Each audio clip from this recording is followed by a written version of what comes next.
भाजपा अध्यक्ष जेपी नड्डा ने कांग्रेस और कांग्रेस अध्यक्ष सोनिया गांधी पर निशाना साधा है। इन सवालों में कांग्रेस की चीन से करीबियों पर सवाल उठाए गए हैं, तो दूसरी ओर राजीव गांधी फाउंडेशन पर पैसों का हेरफेर करने का आरोप लगाया गया है।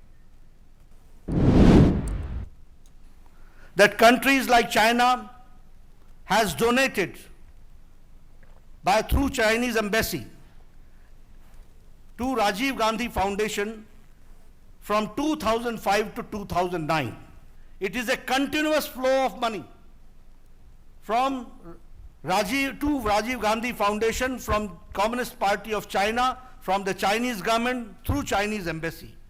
What conspired between Rajiv Gandhi Foundation and the government of Chinese embassy, government of China? What was the need to be in a hurry to come to engage in RCEP? Number one. Number two, the question is that parallelly, how the India's trade deficit gained, and from $1.1 billion, it reached to $36.2 billion US dollars. This is what we have to understand. क्या ये quid pro quo तो नहीं था? What is the exact relationship between Indian National Congress and the Communist Party of China? What is the MOU? What is the unsigned MOU and what is the signed MOU?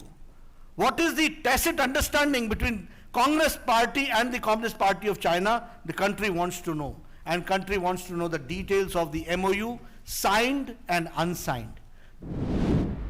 What was the role of Rajiv Gandhi Foundation with the friendly contact of China Association of Indian Internationally Friendly?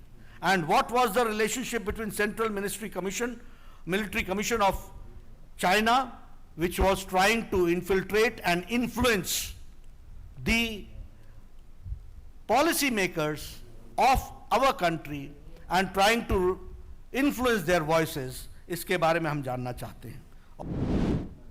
आखिर भाजपा अध्यक्ष JP Nadda ने किन तथ्यों के आधार पर Congress party पर यह गंभीर आरोप लगाए हैं, आइए ये भी जान लेते हैं। The country would like to know कि प्रधानमंत्री नेशनल रिलीफ फंड जो लोगों की सेवा करने के लिए है, जो लोगों के हार्ड अर्न मनी है, जो लोगों की राहत पहुंचाने के लिए है, जो प्रधानमंत्री के माध्यम से जनता जनार्दन की सेवा के लिए है, उसमें से 2005 से लेकर 2008 तक राजीव गांधी फाउंडेशन को पैसा क्यों गया? Rajiv Gandhi foundation took hefty donations from major Indian corporates और लोगों के लिए गरीबी का नारा लगाते रहे।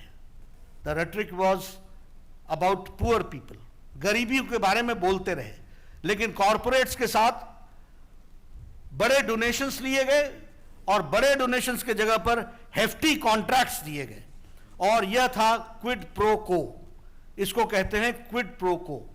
एक तरफ से पैसे लिए गए और उसी माध्यम से, उनके इन्फ्लुएंस से हेफ्टी डोनेशंस भी लिए गए और हेफ्टी कॉन्ट्रैक्ट्स भी दिए गए।